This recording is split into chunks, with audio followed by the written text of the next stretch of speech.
Baba, Sai Baba, Sai Baba, Sai Baba,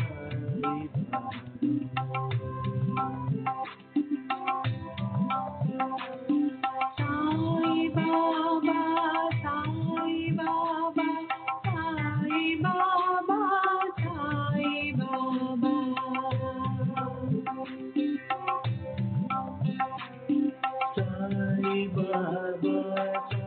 Sai Baba, Sai Baba, Sai Baba.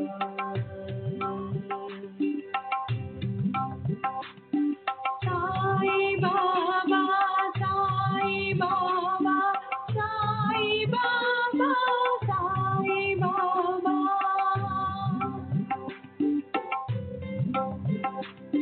Sai Baba, Sai Baba, Sai Baba, Sai Baba, Sai Baba, Sai Baba, Sai Baba, Sai Baba, Sai Baba, Sai Baba,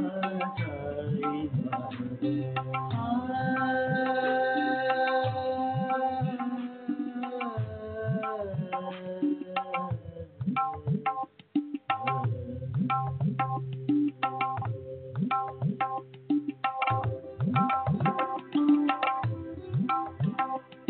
Sai Baba, Sai Baba, Sai Baba, Sai Baba, Sai Baba, Sai Baba.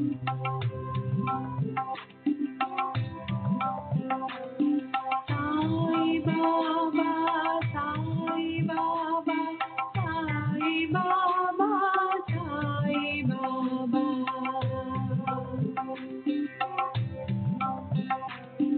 Sai Baba, Sai Baba, Sai Baba, Sai Baba.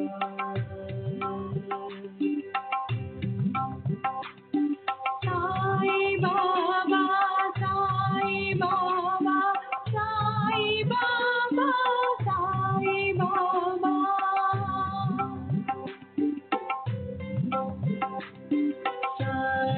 Baba, Sai Baba, Sai Baba, Sai Baba, Sai Baba, Sai Baba, Sai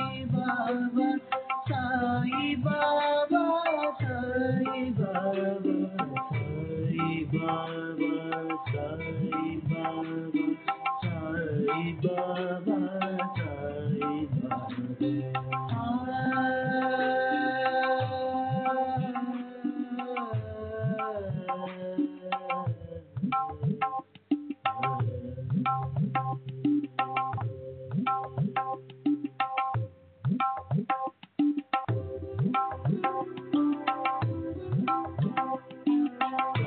Sai Baba, Sai Baba, Sai Baba, Sai Baba, Sai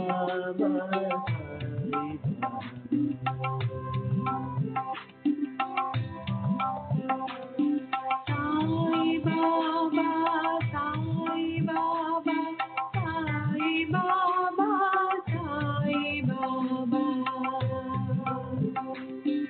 Baba. Sai Baba, Sai Baba, Sai Baba, Sai Baba.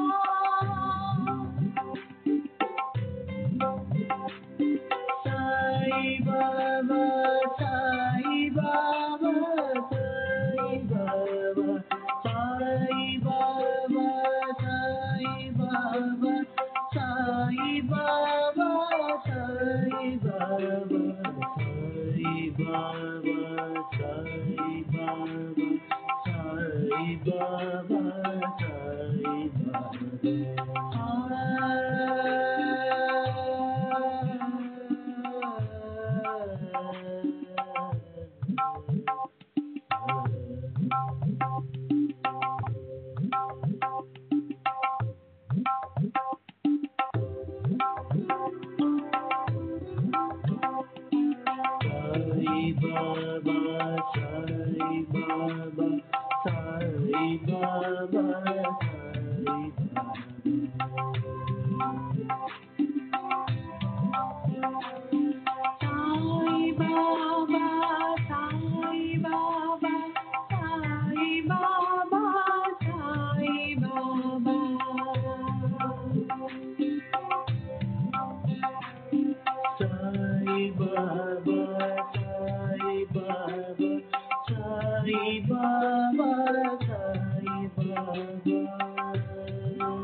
Shri सच्चिदानंद सद्गुरु साईनाथ महाराज की जय। सद्गुरु श्री साईनाथुनि शरद बाबूजी की जय।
श्री सच्चिदानंद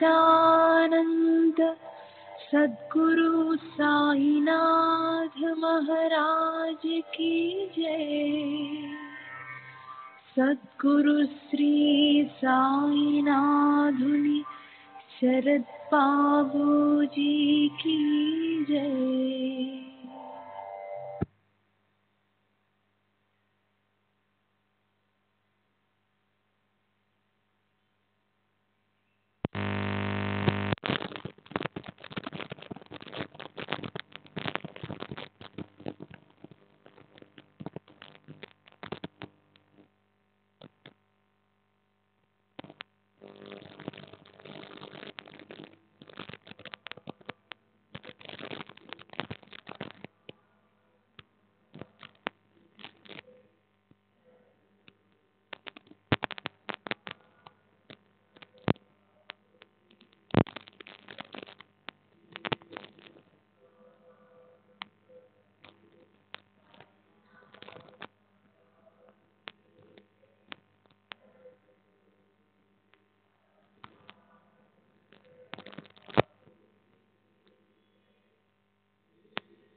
श्री सच्चिदानंद सद्गुरु साईनाथ महाराज की जय। सद्गुरु श्री साईनाथ धुनि शरद बाबू जी की जय। శ్రీ సాయినాథాయ నమః. శ్రీ సాయిబాబా సత్య చరిత్ర 33వ అధ్యాయం. నిన్నటి తరువాయి రామ్గిర్ గోసావి బాబాతో ఇలా అన్నాడు. బాబా, నా వద్ద మొత్తం 2 రూపాయలే ఉన్నాయి. వీటితో నేను జామ్నేరు ఎలా వెళ్తాను? దానికి బాబా ఇలా సమాధానం ఇచ్చారు. నీవు హాయిగా వెళ్ళు, నీకు అన్ని ఏర్పాట్లు జరుగుతాయి. అప్పుడు బాబా మాటలపై విశ్వాసం ఉంచి గోసావి బయలుదేరడానికి సిద్ధమైనాడు. బాబాని అలా అడిగి ఆయన అనుమతి తీసుకుని ఆయనకు నమస్కరించి వెంటనే విభూతి ప్రసాదం తీసుకుని రామ్గిర్ బువ పని కోసం తత్పరుడై వెళ్ళిపోయాడు. ఇప్పటిలాగా జామ్నగర్కి అప్పుడు రైలు మార్గం లేదు. ప్రయాణం అంత సౌకర్యంగా ఉండేది కాదు. అందుకని గోసావికి చాలా చింత కలిగింది. రైలు బండిలో ప్రయాణించి ప్రయాణికులు జల్గాంలో దిగిన తర్వాత అక్కడి నుంచి ముందు దారి అంటే 43 కిలోమీటర్లు కాలినడకన వెళ్ళవలసి ఉంటుంది. ₹1.14 రైలు ఛార్జీలు అయ్యాయి. ఇప్పుడు అతని వద్ద కేవలం 2 అణాలు మిగిలిన్నాయి. ముందు ప్రయాణం ఎలా చేయాలని చింతలో ఉండి గోసావి జల్గాం స్టేషన్ వరకు కొన్న టికెట్ను ఇచ్చి బయటపడ్డాడు. అప్పుడు అతనికి దూరంగా ఓ సిపాయి కనిపించాడు. దిగిన ప్రయాణికులు ముందుకొచ్చి వెతుకుతూ ఆ సిపాయి ఇలా అన్నాడు. షిరిడికి చెందిన బాపుగిరి ఎవరో చెప్పండి. ఆ సిపాయి అడిగేది కేవలం తననే అని తెలుసుకుని గోసావి ముందుకెళ్ళి ఇలా అన్నాడు. నేనే, నీకేం కావాలి? దానికి ఆ సిపాయి ఇలా అన్నాడు. నానాసాహెబ్ చందోర్కర్ మిమ్మల్ని తీసుకురమ్మని నన్ను పంపాడు. గుర్ర బండిలో వెళ్దాం పదండి, మీకోసం అతను చూస్తున్నాడు. బువాకి ఎంతో ఆనందం కలిగింది. షిరిడి నుంచి నానాకి కబురు వెళ్ళిందేమో కనుకే సమయానికి గుర్ర బండి వచ్చింది. పెద్ద చింత తొలగిపోయింది. సిపాయి చాలా తెలివైన వాడిలా ఉన్నాడు. అతను గడ్డంతో మెలిదిరిగిన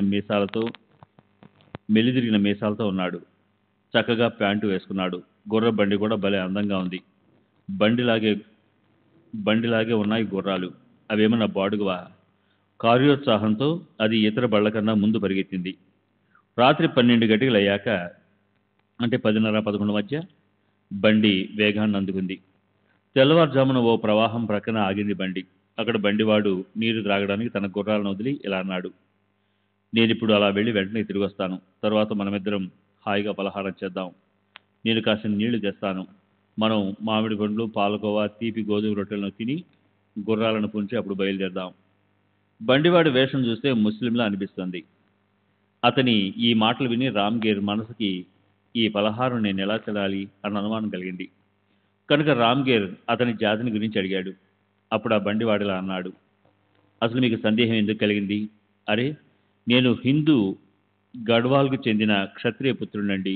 జాతితో నేను రాజపుత్రుడిని. ఈ పలహారం కూడా నానా మీకోసం నాతో పంపించారు. మనసులో ఏ అనుమానాలు రానివ్వకండి. ప్రశాంత చిత్తంతో దీన్ని తినండి. అతనికి విశ్వాసం కలగగానే వాళ్ళిద్దరూ పలహారం తిన్నారు. బండివాడు బండిని సిద్ధం చేశాడు. సూర్యోదయమైన తరువాత ప్రయాణం ముగిసింది. గ్రామంలో బండి ప్రవేశించగానే నానా ఆఫీస్ కనిపించింది. గుర్రాలు కొంచెం విశ్రాంతి కోసం ఆగాయి. రామ్గిర్ బువా మనసులో మహా ఆనందించాడు.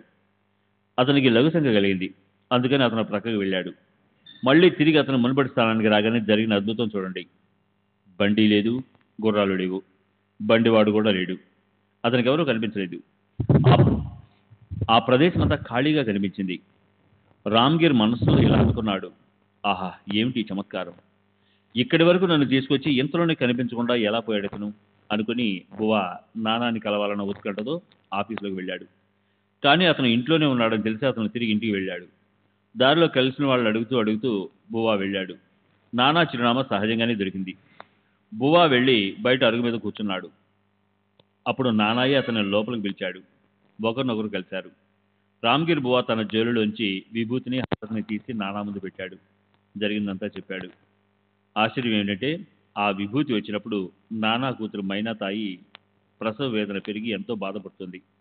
ఆ కష్టం తొలగాలని నవచండీ హవనం, శ్రీ దుర్గా సప్తశతి పఠనం జరగడం చూసి గోస్వామి రామ్గిర్ బువాకి ఆశ్చర్యం వేసింది. ఆకలి ఉన్నవాడి ముందు అనుకోకుండా పిండి వంటలతో నిండిన పళ్ళెం వచ్చినట్లు లేదా దాహంతో అల్లాడే చెకోరం నోటిలో అమృత రసధారలు పడినట్లయింది నానాకి. నానా వెంటనే తన భార్యని కేకేశాడు. విభూతిని నీటిలో కలిపి కూతురికి త్రాగడానికి ఇచ్చాడు. స్వయంగా హారతి పాడడం మొదలుపెట్టాడు. ఒక క్షణం గడిచిందో లేదో లోపల నుంచి బయటికి కబురు వచ్చింది. విభూతి తీర్థాన్ని పెదవుల ముందు పెట్టుకోగానే ఆ అమ్మాయికి విశ్రాంతి కలిగింది. ఆమె వేదన వెంటనే ఆగిపోయింది. ఆమెకి నిర్విఘ్నంగా ప్రసవమైంది. ప్రమాదం నుంచి సుఖంగా బయటపడింది. సర్వుల చింత దూరమైంది. రామ్గిర్ నానాని ఇలా అడిగాడు. మీరు పంపిన ఆ బండి ఎక్కడుంది? బండివాడు ఎక్కడికి వెళ్ళాడు? ఇక్కడ నాకు కనిపించలేదే. నానా అన్నాడు. నేను బండి పంపనేలేదు. బండి సంగతి ఏమిటో అది ఎక్కడుందో నాకు తెలియదు. మీ రాకాసులు ఎవరికి తెలుసు? బండిని నేను ఎలా పంపిస్తాను?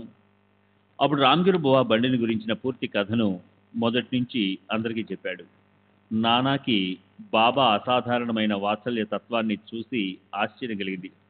ఎక్కడి బండి, ఎక్కడి సిపాయి? నానా రకాల చమత్కార ఆటలను ఆడించి చూపే ఈ సాయి జనని తనకి భక్తులపై ఉన్న అనూహ్యమైన ప్రేమ రసజరీ తరంగాల వల్ల సంకటకాలంలో పరిగెత్తి వస్తుంది. ఇప్పుడు గడిచిన సందర్భంలో 50 ఓవిలోని నాసిక్కి చెందిన నారాయణరావు కథని ముందుకు నడిపిద్దాం. కొద్దికాలం గడిచాక బాబా నిర్వాణం అయ్యారు. క్రీస్తుశకం 1918 సంవత్సరంలో విజయదశమి దసరా పండుగ అనే చక్కటి శుభదినం చూసి బాబా తమ దేహాన్ని అవనికి అర్పించారు. తరువాత ఆయనకి సమాధి కట్టారు. దానికి ముందు బాబా దేహదారిగా ఉన్నప్పుడు నారాయణరావు సంవత్సరానికి 2 సార్లు బాబా దర్శనం చేసుకునేవాడు. సమాధి 3 సంవత్సరాలు అయ్యాయి. సమాధి దర్శనం చేసుకోవాలన్న కోరిక నారాయణరావులో తీవ్రమైంది. కానీ సరైన సమయం రాలేదు. కనుక అతను ఎంతో వ్యాకులం చెందాడు. సమాధి అయిన 1 సంవత్సరానికి నారాయణరావు అనారోగ్యంతో బాధపడ్డాడు. అన్ని మందులు అయ్యాయి. సర్వసాధారణంగా లోకంలో నడిచే ఉపాయాలన్నీ కుంటుపడ్డాయి. నారాయణరావు వ్యాధితో బాధపడుతున్న రాత్రింబవళ్ళు బాబా ధ్యానం నడుస్తూనే ఉండేది. గురు మహారాజుకి మరణం అనేది ఎక్కడ? ఆయన నారాయణరావుకి దర్శనం ఇవ్వడానికి ఓ రాత్రి స్వప్నం వచ్చింది. ఒక భూగృహంలోంచి బాబా బయటకు వచ్చి నారాయణరావుకి ధైర్యం చెప్పారు. మనసులో ఏమీ చింతించకు, రేపటి నుంచి రోగం తగ్గుముఖం పడుతుంది. 1 వారం తర్వాత నీవు స్వయంగా లేచి కూర్చుంటావు. సరే. 8 రోజులు గడిచాయి. ప్రతి అక్షరం అనుభవంలోకి వచ్చింది. నారాయణరావు లేచి కూర్చున్నాడు. అతని మనసుకు ఎంతో సంతోషం కలిగింది. అలా కొద్ది రోజులు గడిచాక నారాయణరావు సమాధిని దర్శించడానికి వచ్చాడు. అప్పుడు అతను తన అనుభవాన్ని చెప్పాడు. శ్రీ సచ్చిదానంద సద్గురు సాయినాథ్ మహారాజ్ కీ జై. సద్గురు శ్రీ సాయినాథుని శరద్ బాబూజీ కీ జై.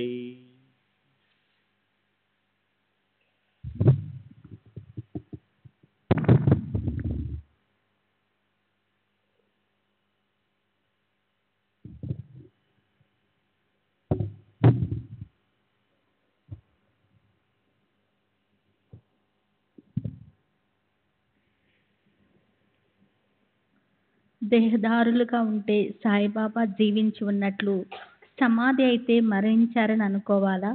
ఆయన జనన మరణాలకు అతీతంగా ఉంటారు.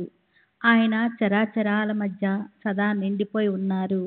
కట్టెలో అగ్ని గుప్తంగా ఉండి బయటకు కనిపించకుండా దానిలోని రహస్యంగా ఉంటుంది.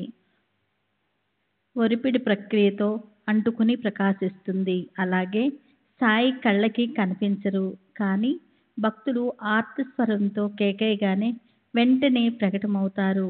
ఒకసారి సాయి వైపు మీరు ప్రేమగా కళ్ళు విప్పార్చి చూడాలే కానీ ఆయన మీకు జీవితాంతం బానిసగా ఉంటారని తెలుసుకోండి. ఆయన కేవలం అనన్య ప్రేమ కోసం అలమటిస్తూ ఉంటారు. పిలిస్తే పలుకుతారు. ఆయన స్థలంలో కాలంతో సంబంధం లేదు.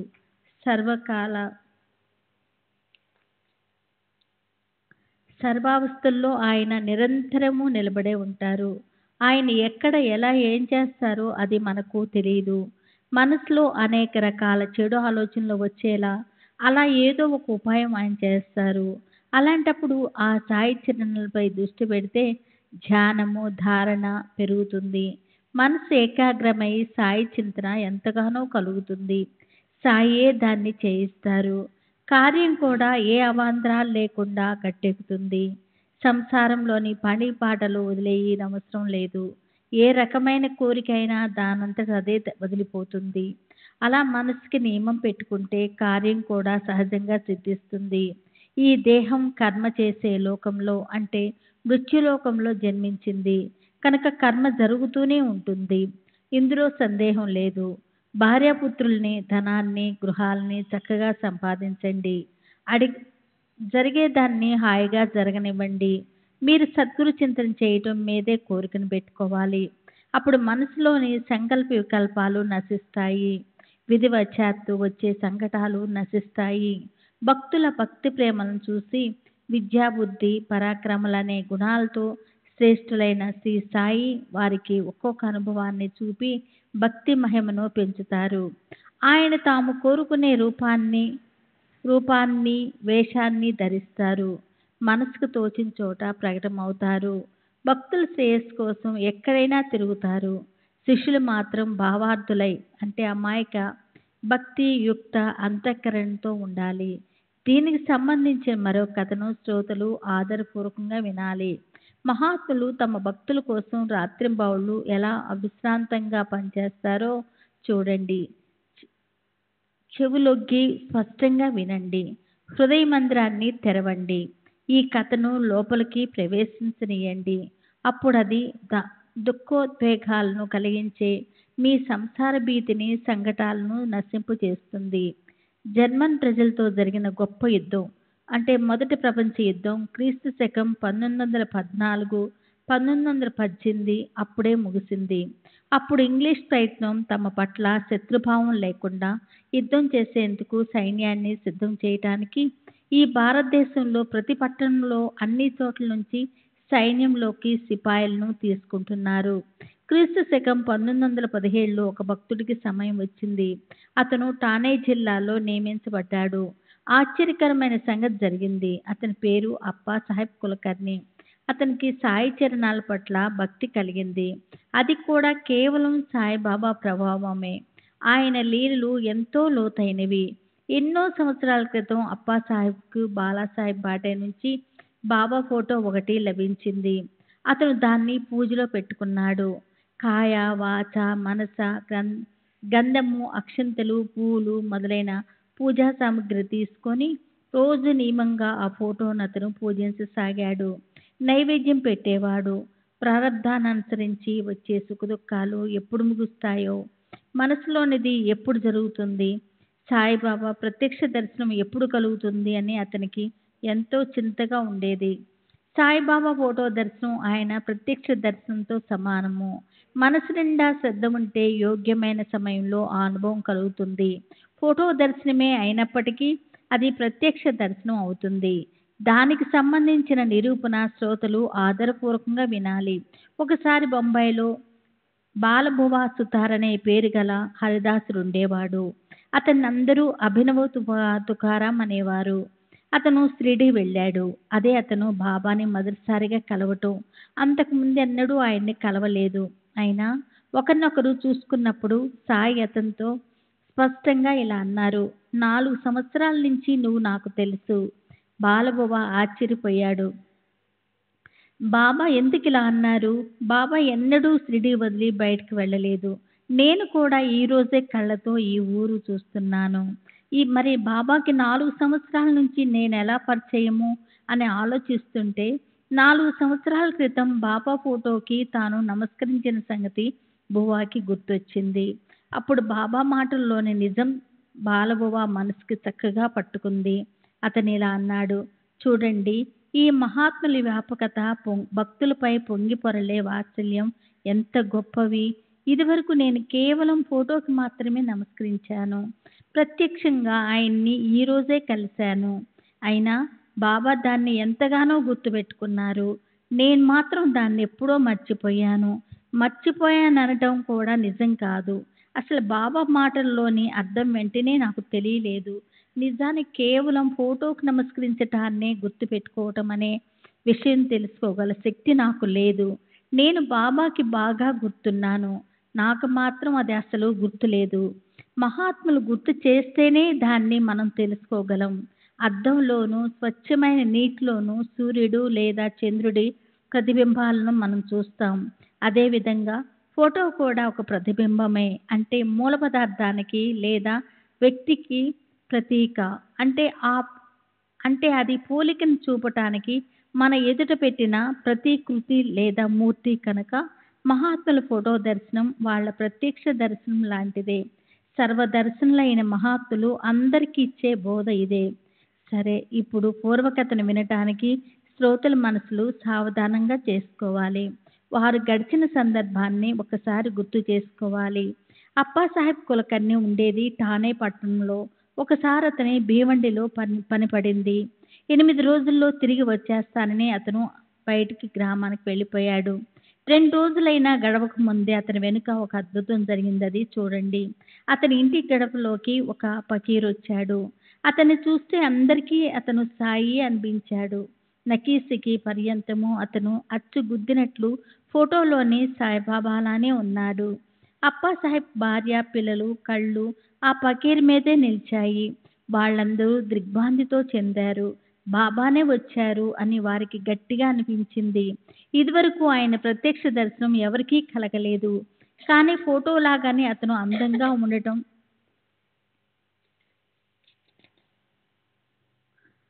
చూసి వాళ్ళకి జిజ్ఞాస కలిగింది. వాళ్ళంతా ఫకీర్ అని, షిరిడీలో ఉండే సాయిబాబా మీరేనా అని అడిగారు. దానికి ఫకీర్ ఏం చెప్పారో శ్రోతలు శ్రద్ధగా వినండి. నేను సాయిని కాను, కానీ నేను ఆయన ఆజ్ఞాధారకుడైన సేవకుడిని. ఆయన ఆజ్ఞతోనే మీ పిల్ల పాపల క్షేమాన్ని విచారించడానికి వచ్చాను. తర్వాత అతను దక్షిణ అడిగినప్పుడు ఆ పిల్లల తల్లి వెంటనే ₹1 దక్షిణ ఇచ్చి అతన్ని ఆదరించింది. అతను కూడా ఆమెకి విభూది ఇచ్చాడు. సాయిబాబా విభూదిని పొట్లం కట్టి ఆ స్త్రీకి ఇచ్చి ఇలా అన్నాడు, దీన్ని బాబా ఫోటో దగ్గర పెట్టండి, మీకు శుభం కలుగుతుంది.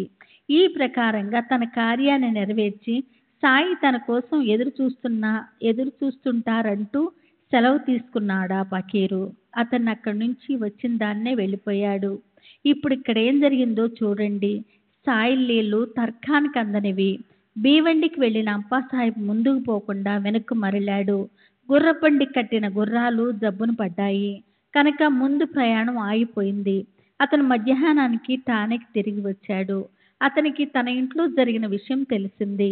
తనకి దర్శనం తప్పిపోయిందని అప్పాసాహెబ్ మనసు చివుక్కుమంది. పైగా భార్య అతనికి ₹1 దక్షిణ ఇచ్చినందుకు అతనికి సిగ్గేసింది. నేనే ఇక్కడ ఉన్నట్లయితే ₹10 తక్కువ ఇవ్వకుండా ఫకీర్ని పోనిచ్చేవాడిని కాదు అన్నాడు. మనసులో ఎంతో నొచ్చుకున్నాడు. ఆ ఫకీర్ మనసులో ఆ ఫకీరు మసీదులో దొరకొచ్చుననిపించి భోజనమైనా చేయకుండా అతన్ని వెతికేందుకు బయలుదేరాడు. మసీదు అంటే తకియా,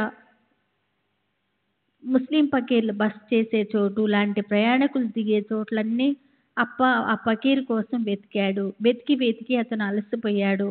కానీ ఆ ఫకీర్ అతనికి ఎక్కడా కనిపించలేదు. అప్పుడు నిరాశ చెంది ఆకలేస్తుండడంతో అతని ఇంటికి వెళ్ళి భోజనం చేశాడు. ఖాళీ కడుపుతో దేన్ని వెతకకూడదని అతనికి తెలియదు. మొదట మన ఆత్మని సంతృష్టిపరిచి అప్పుడే ఏ విషయం గురించి అయినా వెతకటానికి బయలుదేరాలి. ఈ విషయంలో బాబా చెప్పిన ఈ ఒక్కత ఆ తత్వంలోని వాస్తవాన్ని దర్శింపచేస్తుంది. ఇక్కడ దీన్ని మళ్ళీ ఎందుకు చెప్పటం? శ్రోతలకు ఆ అధ్యాయం తెలుసు కదా. గత అధ్యాయంలో గురు మహిమ అనే పేరు గల ఒక అందమైన కథలో తమ గురువాక్యాలను దయామృత సాగర్లు శ్రీ సాయి నోటితో చెప్పారు. శ్రీ సచ్చిదానంద సద్గురు సాయినాథ్ మహారాజ్ కీ జై. సద్గురు శ్రీ సాయినాథ్ శరత్ బాబూజీ కీ జై. ಕಾರ್ಯಸಾನ್ ಅದ್ವಾಮೋರೆ ಸೋದ್ನಲಾಗೆ ವಿಚಾ ಪೋಟೆ దేవునయే అన్నాసి పాట్ వాడిలేతాట్ దావలు నయే. కార్యము చిన్నదైనా పెద్దదైనా ఖాళీ కడుపుతో అన్వేషించకూడదు. అన్నము పళ్ళాన్ని తిరస్కరించకూడదు. వడ్డించిన కంచాన్ని తన్నేయకూడదు. ఈ మాటల్లోని వాస్తవికత భోజనము చేసి బయలుదేరిన తరువాత అప్పాకి అనుభవంలోకి వచ్చింది. చిత్రే అనే పేరు గల మిత్రుణ్ణి వెంటబెట్టుకొని అతను మామూలుగా తిరగటానికి వెళ్ళాడు. కొద్ది అడుగులు ముందుకు వేసి నడుస్తూ పోయాక తమ వైపే చూస్తూ తమ కోసం ఒక వ్యక్తి తమ దగ్గరికి హడావుడిగా రావటము చూశాడు. అతను దగ్గరకొచ్చి నిలబడినప్పుడు అప్పాసాహెబ్ మెల్లగా అతన్ని పరీక్షించి చూశాడు. అప్పుడు ఉదయం తమ ఇంటికి వచ్చింది ఆ వ్యక్తి అయి ఉండొచ్చునని అతనికి అనిపించింది. పొద్దున నేను వెతికిన ఆ ఫకీరు ఇతనే అయి ఉంటాడని నాకు అనిపిస్తుంది. నఖశిఖ పర్యంతము ఫోటోలో లాగే ఉన్నాడు. నిజంగా ఇది చాలా ఆశ్చర్యం కదూ. అప్పా మనసులో అలా తర్క వితర్కాలు చేసుకోసాగాడు. అంతలో ఆ ఫకీరు తన చెయ్యి చాచాడు. అప్ప ఆ చేతిలో రూపాయి పెట్టాడు. ఫకీరు మరో రూపాయి అడిగినప్పుడు అప్ప మరోటిచ్చాడు.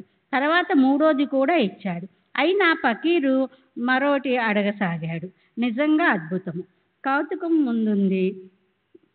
చిత్రే దగ్గర 3 రూపాయలు ఉన్నాయి. అవి కూడా అడిగి తీసుకుని అప్ప ఫకీరుకిచ్చాడు. అయినా అతను అడగటం మానలేదు. తర్వాత ఇంకా దక్షిణ అడిగినప్పుడు అప్ప ఫకీరుతో ఇంటికొస్తారా, ఇంకా ఇస్తాను అన్నాడు. ఫకీరు సరే అన్నాడు. వాళ్ళ ముగ్గురు ఇంటి వైపు మరలారు. ఇంటికి రాగానే అప్పాసాహెబ్ 3 రూపాయలు తీసి చేతిలో పెట్టాడు. మొత్తము 9 రూపాయలు అయ్యాయి. అయినా అప్పటికి ఫకీరు తృప్తి కలగలేదు. అతను ఇంకా దక్షిణ అడిగినప్పుడు అప్పాసాహెబ్ ఇలా అన్నాడు. నిజంగా ఇప్పుడు నా దగ్గర 10 రూపాయల నోటే మిగిలి ఉంది. చిల్లర రూపాయలన్నీ అయిపోయాయి. దానికి ఫకీరు ఇలా అన్నాడు. నోటే ఇచ్చేయచ్చు కదా. అప్పాసాహెబ్ అలాగే చేశాడు. నోటు చేతిలో పడిన వెంటనే ఆ ఫకీరు 9 రూపాయలు తిరిగి ఇచ్చేసి వచ్చిన త్రోవనే ఎంతో హడావుడిగా వెళ్ళిపోయాడు. ఈ కథాసారము చూస్తే భక్తుడు అన్న మాటను పూర్తి చేయించడమే అదే నిజంగా సాయి వ్రతం అని తెలుస్తుంది. వినాలన్న శ్రోతల ఉత్సాహం చూస్తుంటే ఈ విషయానికి సంబంధించిన మరో వృత్తాంతము సందర్భానుసారము గుర్తొస్తుంది. దాన్ని శ్రోతలు శ్రద్ధగా వినండి. డహ్ను గ్రామంలో హరిబాబు కర్ణిక్ అనే పేరు గల ఓ అన్యన్యదాసుడు భావిక భక్తుడుండేవాడు. క్రీస్తు శకము 1217 సంవత్సరము గురు పూర్ణిమ పవిత్ర దినము చూసి షిరిడి యాత్ర చేయటానికి వచ్చాడు అతను. అతనికి సంబంధించిన ఒక చిన్న కథ చెప్తాను. పూజ యథావిధిగా అయిపోయింది. బాబాకి దక్షిణ వస్త్రాలు అర్పించాడు. ఆయన అనుమతి తీసుకొని కిందకి దిగినప్పుడు పైకి ఎక్కి బాబాకి మరో రూపాయి ఇవ్వాలని అతని మనసులో ఓ భావన వీచిక వచ్చింది. అయితే ఆ ఆలోచనను పక్కన పెట్టి ఆ రూపాయిని అలాగే ఉంచుకున్నాడు. ఓసారి బాబా అనుమతి పొందిన తర్వాత అడుగు ముందుకేసి వచ్చిన దారి పట్టాలి అని పైనుంచి తిరిగి వెళ్ళిపోవటానికి ఆజ్ఞ ఇప్పించిన మాధవరావు దేశపాండే సైగ చేశాడు. ఆ సూచనని విశ్వసించి కర్ణిక్ అలాగే ముందుకు బయలుదేరాడు. మిత్రుడితో కలిసి దారిలో అతను నాసిక్లో దిగిపోయాడు. కర్ణిక్ కాలారాముడు దేవాలయంలోనికి దర్శనం కోసం వెళ్తున్నప్పుడు అక్కడ అతనికి అనుకోకుండా సంత్ నరసింగ్ మహారాజ్ కనిపించారు. మహారాజు భక్త పరివారంతో పరివేష్టితులై ఉన్నారు. అయినప్పటికీ ఆయన వెంటనే లేచి కర్ణిక్ చేతి మణికట్టును పట్టుకొని నా రూపాయి ఇచ్చే అనన్నారు. కర్ణిక్ మనసులో నిర్ఘాంతపోయాడు. మనసు ఆనంద తీరాలకు తాకుతుండగా ఆయనకు రూపాయి ఇచ్చాడు. మనసులోని కోరికలను తీర్చగల సాయే ఆ రూపాయి స్వీకరించి ఉంటారని కర్ణిక్కి అనిపించింది. సాయి స్వీకరించారు అనటం కూడా నిజం కాదు. గుర్తు లేకపోయినా బలవంతంగా లాగి ఆయన దక్షిణ అడుగుతారు. అలా జరిగింది కదా. శ్రీ సచ్చిదానంద సద్గురు సాయినాథ్ మహారాజ్ కీ జై. సద్గురు శ్రీ సాయినాథుని శరత్ బాబూజీ కీ జై. శ్రీ సచ్చిదానంద సద్గురు సాయినాథ్ మహారాజ్ కీ జై. సద్గురు శ్రీ సాయినాథుని శరత్ బాబూజీకి జై. మనసు ఎప్పుడూ చంచలంగా ఉంటుంది. మొదట ఒక నిర్ణయం తీసుకుంటారు. తరువాత చివరి క్షణంలో క్షణిక ఆలోచన తరంగాలు ఒకదాన్నొకటి తరుముతూ ఎగసి పడతాయి. అప్పుడు మరో ఆలోచన చేస్తారు. మొదట్లో మనసులో లేచిన తరంగం వెనుక మంచి భావన ఉండాలి. దాన్ని ఒకవేళ చక్కగా నిలుపుకుంటే అది శుభప్రదమవుతుంది. దాన్నే ఎప్పుడూ గుర్తుంచుకోవాలి. దీన్నే దృఢంగా అలవాటు చేసుకోవాలి. దాన్నే మళ్ళీ మళ్ళీ లోతుగా ఆలోచించాలి. మనసుని దానిని విస్మరించనీయకూడదు. మనం అన్నమాటను ప్రయత్నపూర్వకంగా నిలబెట్టుకోవాలి. అప్పాసాహెబ్ దక్షిణ మరింత ఎక్కువ ఇస్తానని అనుకుని వెళ్ళిపోయాడు. కానీ అతను మరిచిపోతాడేమోనని, తన మాట నిలబెట్టుకోలేడేమోనని బాబా దాన్ని నెరవేర్చారు. భక్తుల మీద తమకుండే ప్రేమ వెల్లువని జగత్తుకి చూపించారు. లేకపోతే ఆ ఫకీరు దగ్గర 10 రూపాయలతో పాటు మొత్తం 19 రూపాయలు ఉన్నప్పటికీ అతను అప్పాకి 9 రూపాయలే ఎందుకు తిరిగి ఇచ్చాడు? అప్పా మనసులో ఆయనకి 10 రూపాయలు ఇవ్వాలని అసంతృప్తి వాంఛ ఉన్నది కనుక. సరే, అవి బాబా హస్తస్పర్శ అయిన మూర్తీభవించిన నవవిధ భక్తి ప్రేమల సమూహమే. అది గుర్తు తేవటానికి బాబా అనుసరించిన పద్ధతి ఇది. రాబోయే 42వ అధ్యాయంలో బాబా దేహ విసర్జన కథలో బాబా స్వయంగా దేహత్యాగం చేసేటప్పుడు సౌభాగ్యవతి లక్ష్మీబాయికి 9 రూపాయలు దానం చేయడం వింటారు. దానితో దానం చేయడంలో బాబాకున్న అపూర్వ పద్ధతి చదువరులకి తెలుస్తుంది. అప్పాసాహెబ్ భార్య కాయా వాచ మనస ఒకే ఒక్క రూపాయి ఇచ్చినప్పటికీ ఆ ఫకీరు దాన్ని ఎంతో తృప్తిగా స్వీకరించాడు. ఇంకా ఎక్కువ అడగలేదు. అయితే తన భార్య ఇచ్చినది అప్పా మనసుకి తక్కువనిపించింది.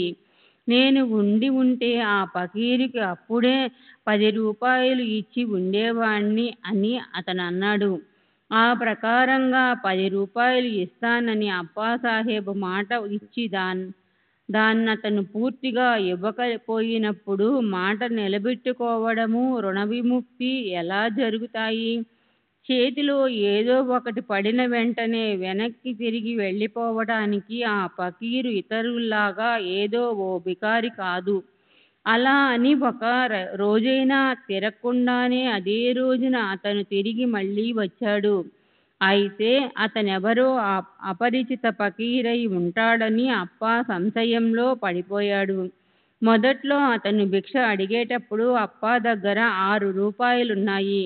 అయినా అతను ఆ డబ్బంతా అతనికివ్వలేదు. సరే, అసలు అప్పా మీద ప్రేమ లేకపోతే బాబా ఫకీరు వేషం వేసుకుని ఎలా వచ్చి ఉండేవారు? దక్షిణ అడిగే నిమిత్తం లేకపోతే కథకు మాధుర్యం ఎలా వస్తుంది? అప్పాసాహెబ్ కేవలం నిమిత్తం అయ్యాడు. మీది నాది తరహా అలాగే ఉంటుంది.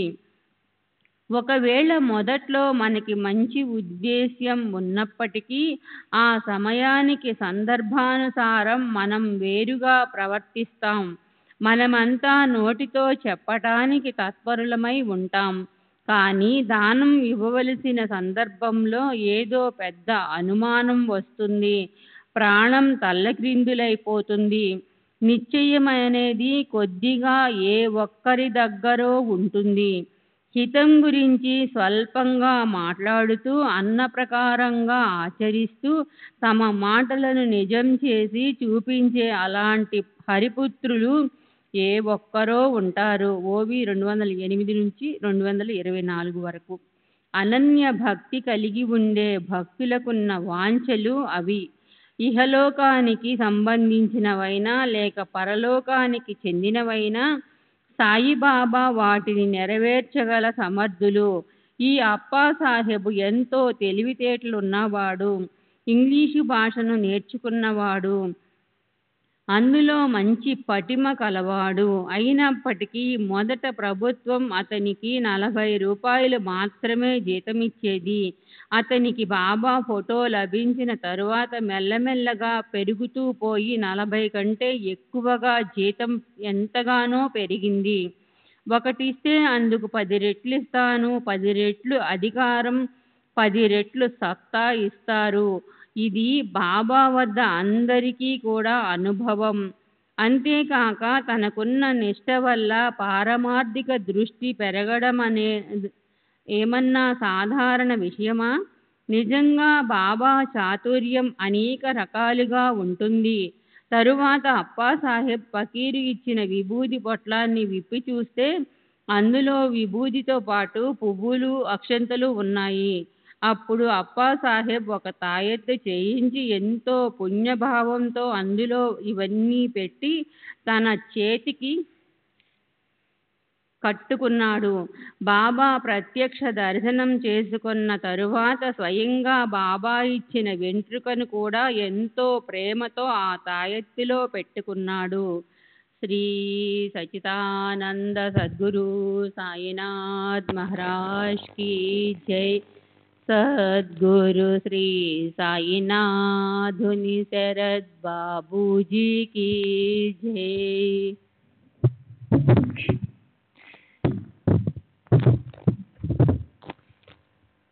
బాబా విభూది మహిమను ఎంతని వర్ణించను. విభూది శంకరునికి కూడా అలంకారం. దీని భక్తియుక్త వారికి విఘ్నాలు వెంటనే దూరం అవుతాయి. కాళ్ళు చేతులు కడుక్కునో లేదా స్నానం చేసో నిత్యము విభూదిని దేహానికి పూసుకొని బాబా చరణ తీర్థంతో పాటు త్రాగిన వారు పుణ్యాన్ని సంపాదించి పవిత్రులవుతారు. అదీగాక ఆ విభూది విశేష గుణం ఏమిటంటే దీన్ని ఉపయోగిస్తూ ఉంటే ఆ నోటిలో వేసుకోవడం చేసే భక్తులకి పూర్ణ ఆయుర్దాయం లభిస్తుంది. వారి పాతకాలు సంపూర్ణంగా నశించిపోతాయి. సర్వదా వారికి సుఖ సంతృప్తులు లభిస్తాయి. అలా సాయిబాబా అప్పాకి ఈ మధుర కథా అమృత విందు ఏర్పాటు చేశారు. అక్కడ మనం పిలవని పేరంటంలా అనుకోకుండా వచ్చిన అతిథులం అయినప్పటికీ పంక్తిలో కూర్చొని మనసారా సేవిద్దాం. అతిథులు, గృహస్థులు వీళ్ళిద్దరికీ ఒకే రకమైన ఆదర సత్కార పూర్వకమైన భోజనం ఉంటుంది. అక్కడ రసంలో కానీ స్వానందంలో కానీ ఆత్మానందం అనే భోజనం చేసి మనమందరం తృప్తి చెందుదాం. హేమాడు పంతు సాయి చరణాలకు శరణు వచ్చి ఉన్నాడు. ఈ శ్రవణం ఇక చాలిద్దాం. రాబోయే అధ్యాయంలో విభూది గురించి ఇంతకన్నా గొప్ప మహత్తు చెప్పబడింది. విభూది రాయడంతో, సాయిబాబా దర్శనం చేసుకోవడంతో ఎముక వ్రణం, ఎముకల్లోనికి లోతుగా పోయిన వ్రణం సమూలంగా నయమవడం, అలాగే నారి ఎంతో సన్నగా ఉండే క్రిమి నుంచి కలిగే రోగంని వెళ్ళగొట్టడం, ప్రతిబంధకం అయిన గ్రంథి జ్వరాన్ని, అవన్నీ శ్రద్ధగా వినండి. సర్వులకి శుభమస్తు. ఈ ప్రకారంగా సత్పురుషులు, సజ్జనులు ప్రేరణ కలిగించిన భక్త హేమాడు పంతు రచించిన శ్రీ సాయి సమర్థుల సత్య చరిత్రలోని విభూది ప్రభావం అనే పేరుగల 33వ అధ్యాయం ముగిసింది. శ్రీ సద్గురు సాయినాథార్పణమస్తు. శుభం భవతు. 34వ అధ్యాయం విభూది మహిమ. బాబా విభూది మహత్యం. శ్రీ గణేశ్వరునికి నమస్కారం, శ్రీ సరస్వతీదేవికి నమస్కారం, శ్రీ గురు మహారాజుకి నమస్కారం, శ్రీ కులదేవతకి నమస్కారం, శ్రీ సీతారామచంద్రులకి నమస్కారం, శ్రీ సద్గురు సాయినాథునికి నమస్కారం. గత అధ్యాయంలో విభూది మహత్యాన్ని ఉన్నది ఉన్నట్లుగా వర్ణించి చెప్పాను. ఈ అధ్యాయంలో కూడా అదే చెప్తాను.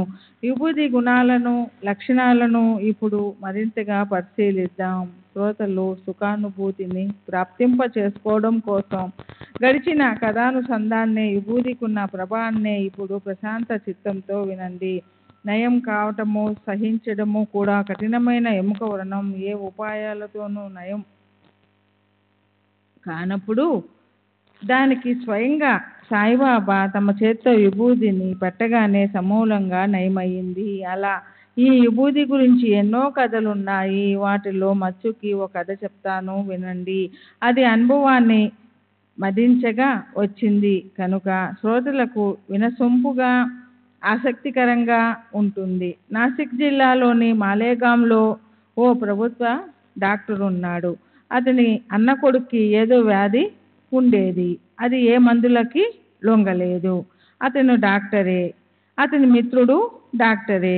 ఇద్దరు కూడా శస్త్ర చికిత్స చేయడంలో నిపుణులు, అనుభవజ్ఞులు. అనేక రకాల ఉపాయాలు చేసి చేసి వారు అలసిపోయారు. వారి బుద్ధికి ఏం చేయాలో తోచలేదు. ఆ రోగం పేరు ఎముక వ్రణం. కానీ రోగం మాత్రం మహా భయంకరమైనది. నయమవడము కష్టమే, భరించడము కష్టమే. అతనికి ఔషధాల వల్ల ఏ గుణము కనిపించలేదు. దేశ విదేశాల్లోనికి చికిత్సలన్నీ అయినాయి. మనసుకి తోచినవన్నీ చేసి చూశారు. ఇంకా చేయడానికంటూ ఏమీ మిగల్లేదు. శస్త్రచికిత్స కూడా చేశారు. కానీ ఏ రకంగానూ గుణం కనపడలేదు. అతను వయసులో చాలా చిన్నవాడు. అతని వేదన సహింపరానిదిగా అయ్యింది. వ్యాధితో అతని ప్రాణం అల్లాడిపోయింది. అది చూసి అతని బంధువులకి కూడా చాలా బాధ కలిగింది. రకరకాల ఉపాయాలు శక్తికి మించి చేసిన రోగం మాత్రం నయం కాలేదు. అతని ఆప్తులు మిత్రులు ఇప్పుడు దేవీ దేవతల పూజలు చేయించండి అన్నారు. కానీ అదేం కర్మో, దేవీ దేవతలు కులదేవతలు మొదలైన వారిలో ఎవరూ కరుణించలేదు. ఇంతలో వారి చెవిన ఓ విషయం పడింది. షిరిడీలో ఓ ప్రఖ్యాతి చెందిన గొప్ప ముస్లిం సాధువు ఉన్నారని, షిరిడీకి చెందిన ఆ శ్రేష్ఠ మహాత్ముడు మహాయోగి సాయి మహారాజు తమ కేవల దర్శనంతో భరించలేని వ్యాధులన్నీ దూరంగా తరిమేస్తారని వారు విన్నారు. ఆ వార్త తల్లిదండ్రులకి పన్నీటి జల్లై సాయి దర్శనం చేసుకోవాలని వారు తహతహలాడారు. వారు మనసులో ఇలా నిశ్చయించుకున్నారు, దైవం పేరు మీద ఈ ప్రయత్నం కూడా చేద్దాము. ఆ గొప్ప ఫకీరు చేత్తో విభూది పెడితే భరించలేని భయంకర రోగం కూడా పలాయనమవుతుందంటున్నారు ప్రజలు.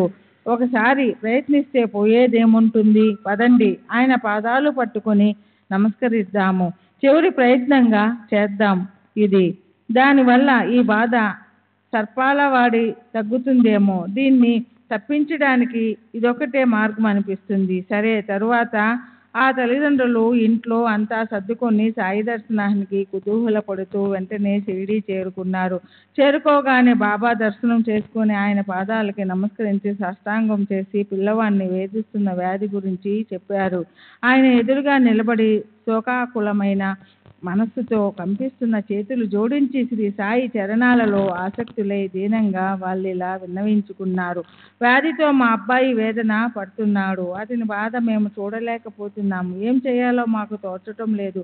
వాడు బతుకుతాడన్న నమ్మకం మాకు కలగటం లేదు. సాయి సమర్థ, పిల్లవాడి నరకయాతనని దుర్దశను చూసి మేమెంతో అలసిపోయాం. వీడి తల మీద మీరు అభయహస్తాన్ని పెట్టి వాడి వ్యాధిని నయం చేయండి. మీ గొప్పతనాన్ని విని మేము ఇక్కడికి వచ్చాము. మాకు ప్రాణదానం చేయండి.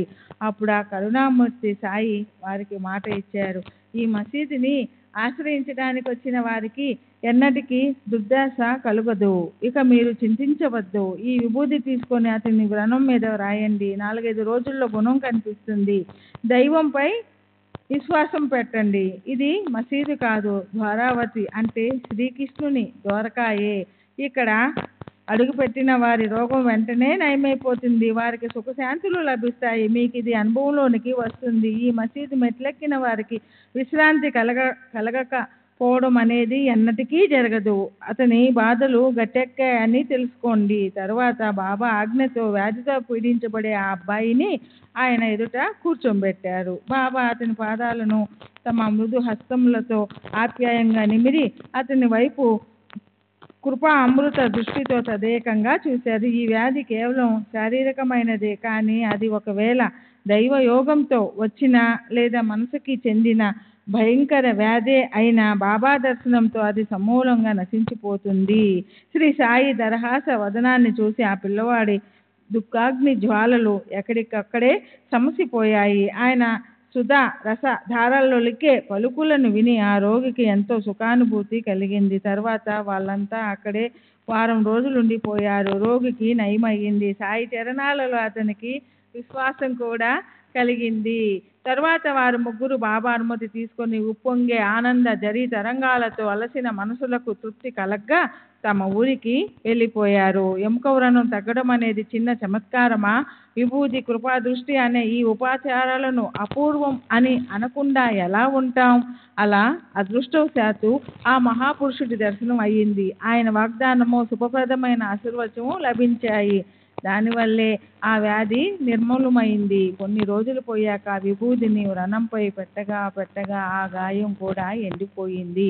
పిల్లవాడికి ఆరోగ్యం లభించింది. శ్రీ సచ్చిదానంద సద్గురు సాయినాథ్ మహారాజ్కి జై. సద్గురు శ్రీ సాయినాథుని శరత్ బాబూజీకి జై.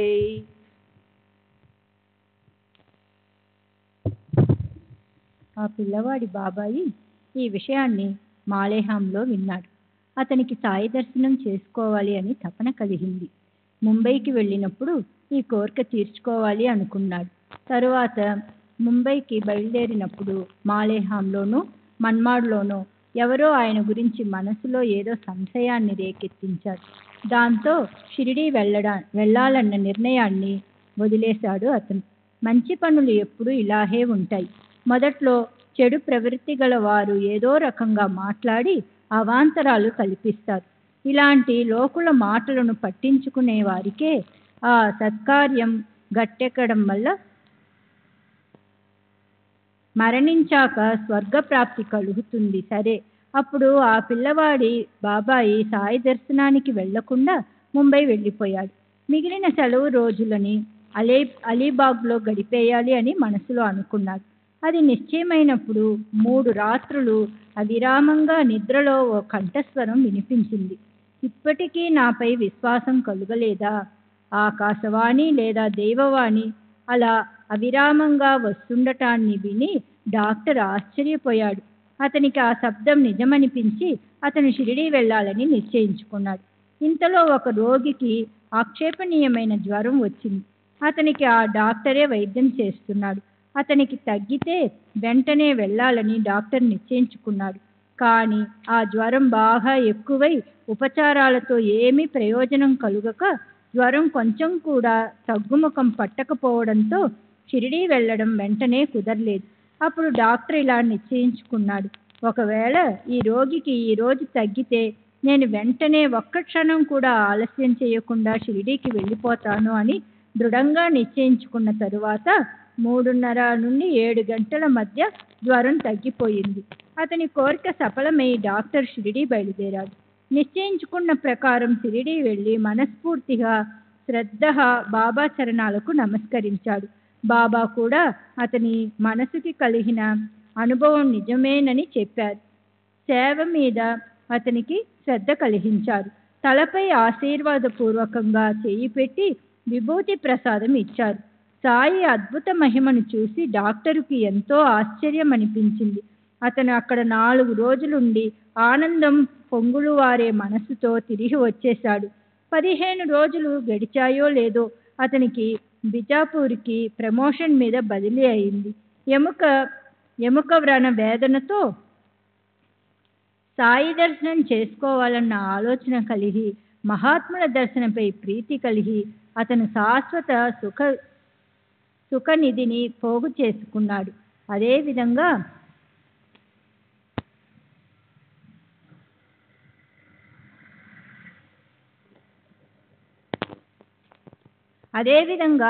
ఓసారి డాక్టర్ చిదంబరం పిల్లే నారికురుపు అనగా గినియా పురుగు, చాలా సన్నది దారం లాంటి పురుగు, చర్మం అడుగున పురుగు చేరటం వల్ల ఈ వ్యాధి కలుగుతుంది. వ్యాధితో చాలా వేదన చెందాడు. నారికురుపులు ఒకదాని మీద ఒకటిగా 7 లేచాయి. పిల్లేకి జీవితంపై విరక్తి కలిగింది. సాయిబాబాకి పిల్లే అంటే ఎంతో ప్రేమ. అతన్ని బాబా బావు అని ముద్దు పేరుతో పిలిచేవారు. ఎంతో ప్రేమతో అతని క్షేమ సమాచారాలను ప్రతిరోజు అడిగేవారు.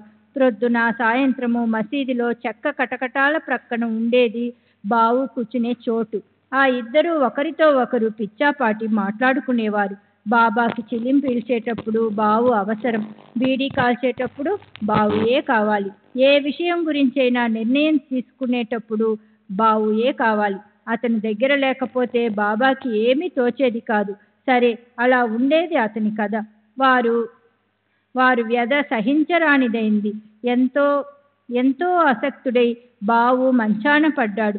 భయంకర వేదనతో వ్యాకులపడి అతని ప్రాణం విసిగిపోయింది. అలాంటి ఆ భయంకర సందర్భంలో కూడా పిల్లే నోటిలో అదే పనిగా సాయి నామమే ఉండేది. ఈ యాతన ఇక చాలు, దీనికన్నా మరణం మేలు అని అనిపించి అతను బాబాని శరణన్నాడు. అతను బాబాకి కబురు చేసి, ఈ దుఃఖం అనుభవించి నేను విసిగిపోయాను. దేహంలో ఈ వ్రణాన్ని భరించగల శక్తి నాకు లేదు. జీవితంలో సత్ప్రవర్తనతో ఉండే నాకు ఈ దుఃఖం ఎందుకు కలిగింది? నేను చెడు మార్గానికి ఎన్నడూ పోలేదు. మరి ఈ పాపం నా నెత్తి మీద ఎలా వచ్చి పడింది? బాబా, ఘోరమైన ఈ నారితో మరణప్రాయ వేదనను ఇక నేను సహించలేను. దీనికంటే నాకు మరణమే నయం. నాకు మరణం ఇవ్వండి. ఈ యాతనను నేను మరుజన్మలో అనుభవిస్తాను. మానవులకు అనుభవించకుండా కర్మలు తీరవు. అవి అనుభవించక మిగిలి ఉంటే మరో జన్మ తీసుకోవలసి ఉంటుంది. ప్రారబ్ధం అనుభవించక తప్పదు. మందమతినైన నాకు కూడా ఇది తెలుసు. నేను సుఖంగా మళ్ళీ 10 జన్మలు ఎత్తి అక్కడ నా ప్రారబ్ధ ఫలాన్ని అనుభవిస్తాను. ఈ జన్మని అంతం చెయ్యండి. ఈ దానం నాకు చెయ్యండి. ఈ జన్మ ఇక నాకు చాలు. నాకు ఈ జీవితం నుండి విముక్తి కలిగించండి. ఈ వేదన ఇక నాకు వద్దు. ఈ ఒక్కటి చాలు, ఇంకేమీ అడుగను. డాక్టర్ పిల్లే ప్రార్థన విని అనిమ, మహిమ ఇత్యాది సిద్ధులు ప్రాప్తించిన యోగులకే రాజు అయిన సాయి మహారాజు మనోప్రాంగణంలో దయామృత దారలు, జలపాతాలు ముందు కురికాయి. పిల్లే తృప్తికై ఆయన వర్షించిన కృపామృత వర్షాన్ని గురించి వినండి. అతిశయించిన పిల్లే దుఃఖాన్ని చూసి దాన్ని దూరం చేయడానికి భక్తుల వాంఛితాలను నెరవేర్చే కల్పవృక్షమైన సాయిబాబా ఏం ఉపాయం చేశారు?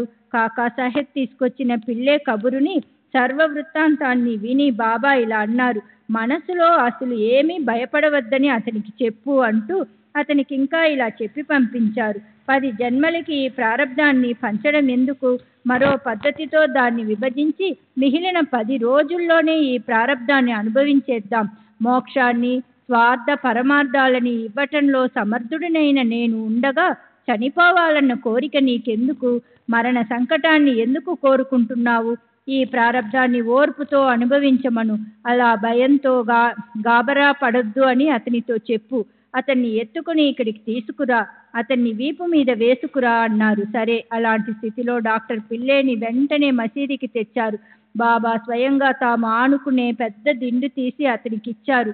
ఫకీరు బాబాకి కుడివైపున కూర్చునేవాడు. ఆ ప్రదేశంలో ఆ దిండు పెట్టించి బాబా ఇలా అన్నారు, రా, మాట్లాడకుండా దానికి చేరగిలి పడి కూర్చో. ఊరికే బాధపడకు. హాయిగా కాలు చాపుకుంటే నీకు విశ్రాంతిగా ఉంటుంది. ప్రారబ్ధం అనుభవించక తీరదు. నిజమైన ఉపాయం అదే. ఇష్ట అయిష్టాలు, సుఖదుఖాలు, విషామృతాలు అనే ఈ జంటలు ఒకదాని వెంట మరోటి ప్రవాహంలా వస్తుంటాయి. వాటి గురించి మనసులో హర్షించను వద్దు, లేదా శోకించను వద్దు. మన విధిలో వచ్చినవి సహించు. పరమేశ్వరుడు ఈ జగత్తుకి శాసనకర్త. ఆయనే రక్షకుడు. సదా ఆయన చింతనలోనే ఉండు. అప్పుడు ఈ చింతనంతా ఆయనే తీసేస్తారు. చిత్తం, విత్తం, కాయ, వాచ, మనస ఆయన చరణాల్లో లీనమవ్వు. ఆయన్ని నిరంతరం స్మరిస్తుంటే ఆయన అగాధ కరుణ అనుభవంలోకి వస్తుంది. శ్రీ సచ్చిదానంద సద్గురు సాయినాథ్ మహారాజ్ కీ జై. సద్గురు శ్రీ సాయినాథుని శరత్ బాబూజీ కీ జై.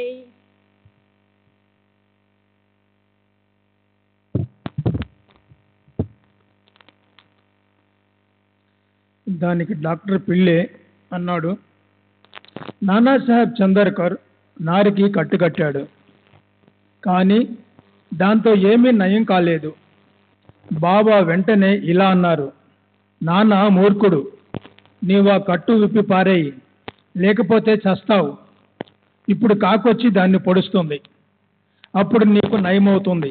సరే, అలా సంభాషణ నడుస్తుండగా దీపాల్లో నూనె పోయటానికి అబ్దుల్ అప్పుడే పైకి వచ్చాడు. అనుకోకుండా ఏం జరిగిందో చూడండి. అసలే ఆ మసీదు చిన్నది, అదెంతో ఇరుకుగా ఉండేది. భక్తుల రద్దీ కూడా బాగా ఉండేది. అందులో ఓ పక్క పిల్లే గొడవ. అబ్దుల్కి అడుగు తీసి వేయటం కష్టమైంది. అతను పూర్తిగా తన పనిలో లీనమై ఉన్నాడు. అతని దృష్టి అంతా దీపాల మీదే ఉంది కనుక అతను పిల్లేని చూడలేదు. అక్కడ ఓ విచిత్రం జరిగింది. అబ్దుల్ మాత్రం ఏం చేస్తాడు? జరిగేదానికి ఎవరూ బాధ్యులు కారు. పిల్లే కాళ్ళు చాపుకొని ఉన్నాడు. పనిలో లీనమైన అబ్దుల్లా పాదం పొరపాటున దాని మీద పడింది. అసలే అది బాగా వాచిపోయి ఉంది. దాని మీదే అబ్దుల్లా పాదం పడటంతో పిల్లే ప్రాణం తల్లడిల్లిపోయింది. అతను పెద్దగా కేకలు పెట్టాడు. అతను ఒక్కసారిగా గట్టిగా అరిచిన అరుపు తలలోకి చొచ్చుకుపోయింది.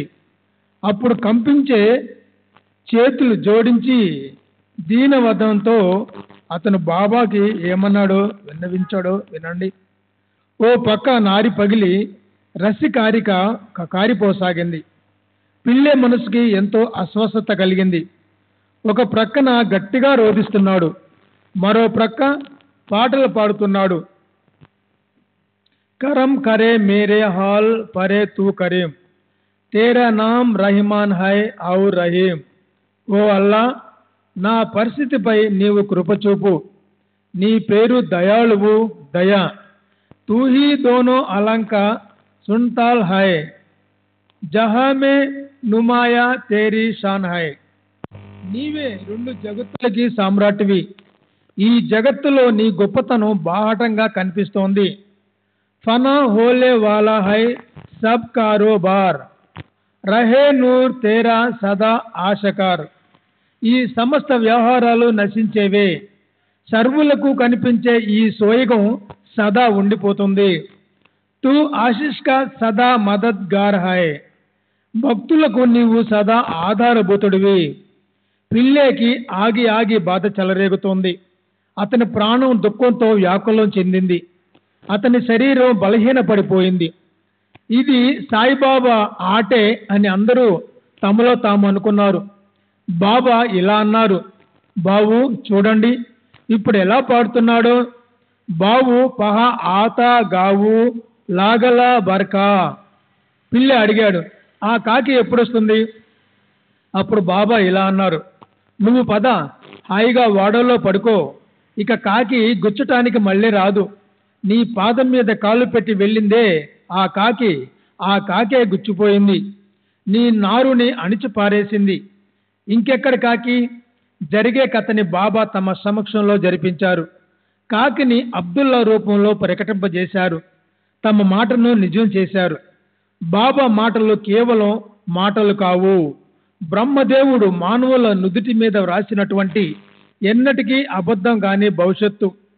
అవి ఇదివరకు చేసిన పనులు లేదా ఆచరణ యొక్క నిశ్చయ పరిణామాన్ని ఏ మాత్రము పని చేయనివ్వనువు.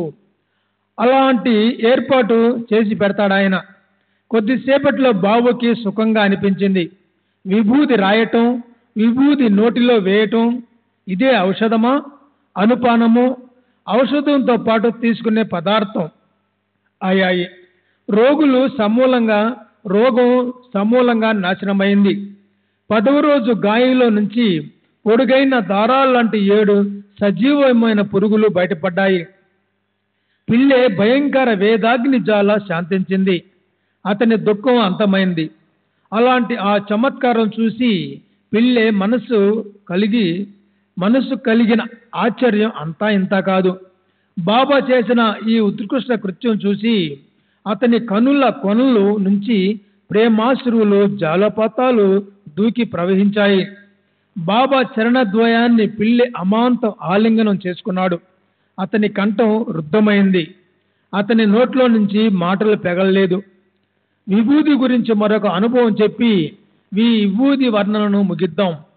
భక్తుల మనసుల్లో ఉన్న శ్రద్ధను బట్టి వాళ్ళకి విభూతి గుణం గురించిన అనుభవం కలుగుతుంది, అనుభూతి మిగులుతుంది. ఇదే ఈ గ్రంథాంశానికి నిజమైన తాత్పర్యం. ఓసారి మాధవరావు తమ్ముడు బాపాజీకి ఓ కష్టం వచ్చి పడింది.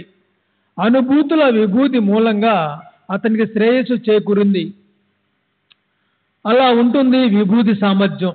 ఆ అద్భుతాలను నేను ఎన్నని వర్ణించను. గ్రంథి జ్వరం లాంటి భయంకరమైన రోగాలకి విభూతి లాంటి ఉత్కృష్టమైన ఔషధం మరొకటి లేదు. సావుల్ అంటే షిరిడి దగ్గర ఉన్న ఒక ప్రదేశం. సావుల్ విహిర్ దగ్గర ఉంటున్నప్పుడు బప్పాజీ భార్యకి జ్వరం వచ్చింది. తొడ మీద గ్రంథులు వచ్చాయి. బప్పాజీ మనసుకి చెప్పరానంత భయం కలిగింది. భయంకరమైన ఆ కాళరాత్రి భార్య పడే అపరిమిత వేదన చూసి బప్పాజీ భయంతో గజగజ వణిగిపోయాడు. అతనికి అయోమయంగా అనిపించింది. అతని ధైర్యం సన్నగిల్లింది. అతను భయ ఆందోళనలతో కంపించిపోతూ ఆ రాత్రికి రాత్రి పరిగెత్తి షిరిడీకి వచ్చి తన అన్నతో వృత్తాంతమంతా చెప్పాడు. అతను ఇలా అన్నాడు: 2 గ్రంథులు వచ్చాయి ఆమె ఒంటి మీదకి. తీవ్ర జ్వరంతో ఆమె ఎంతో బాధపడుతోంది. పద మీ కళ్ళతో మీరే చూడండి, నాకేమీ మంచి లక్షణాలు కనపడలేదు. దయనీయంగా ఉన్న బాపాజీ మాటలు విని మాధవరావు మనసులో భయపడ్డాడు.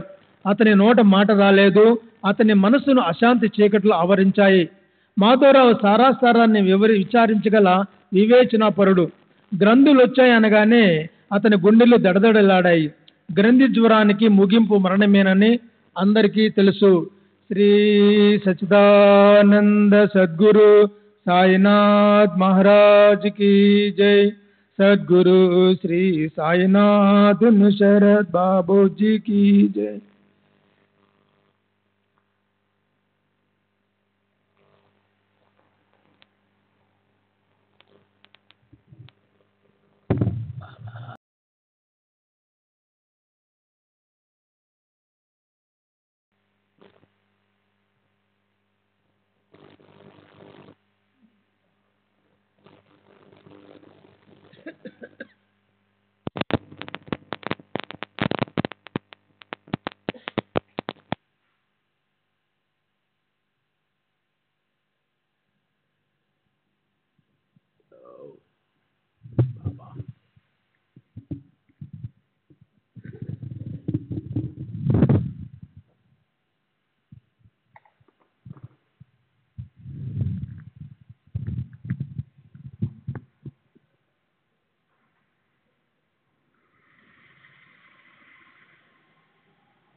श्री सच्चिदानंद सद्गुरु साईनाथ महाराज की जय. सद्गुरु श्री साईनाथ शरद बाबू जी की जय. साई रहम नजर करना, बच्चों का पालन करना. साई रहम नजर करना, बच्चों का पालन करना. जाना तुमने जगत पसार, सब ही झूठ जमाना. जाना तुमने जगत पसार, सब ही झूठ जमाना. साई रहम नजर करना, बच्चों का पालन करना. साई रहम नजर करना, बच्चों का पालन करना. मैं अंधा हूँ बंदा आपका, मुझसे पथ दिखलाना. मैं अंधा हूँ बंदा आपका, मुझसे पथ दिखलाना. साई रहम नजर करना, बच्चों का पालन करना. साई रहम नजर करना, बच्चों का पालन करना।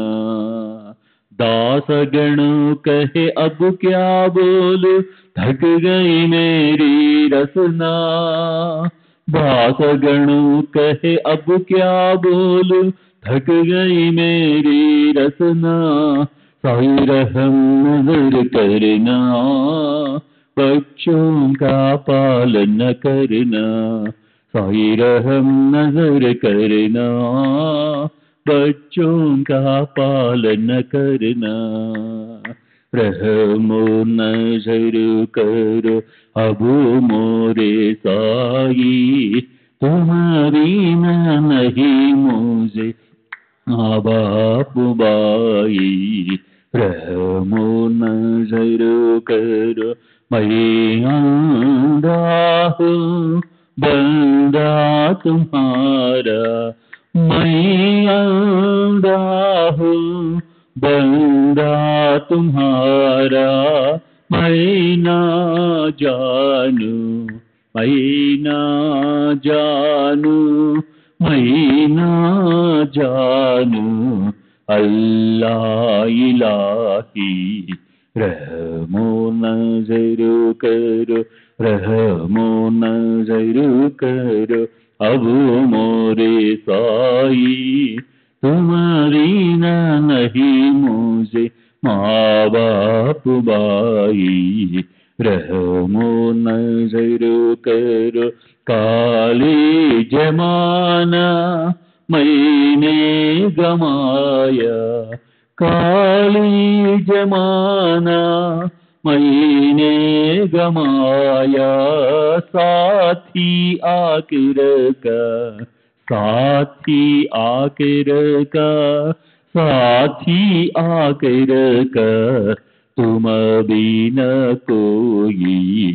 रहमो नजर करो, रहमो नजर करो अब मोरे साई, तुम बिना नहीं मुझे माँ बाप बाई।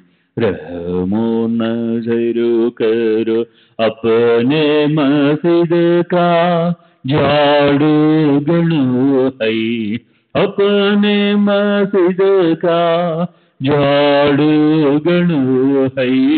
मालिक हमारे, मालिक हमारे, मालिक हमारे, तुम बाबा साई।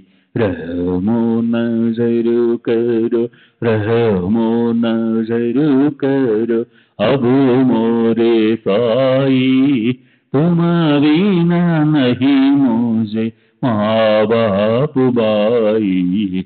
रहमो नजर करो। श्री सच्चिदानंद सद्गुरु साईनाथ महाराज की जय।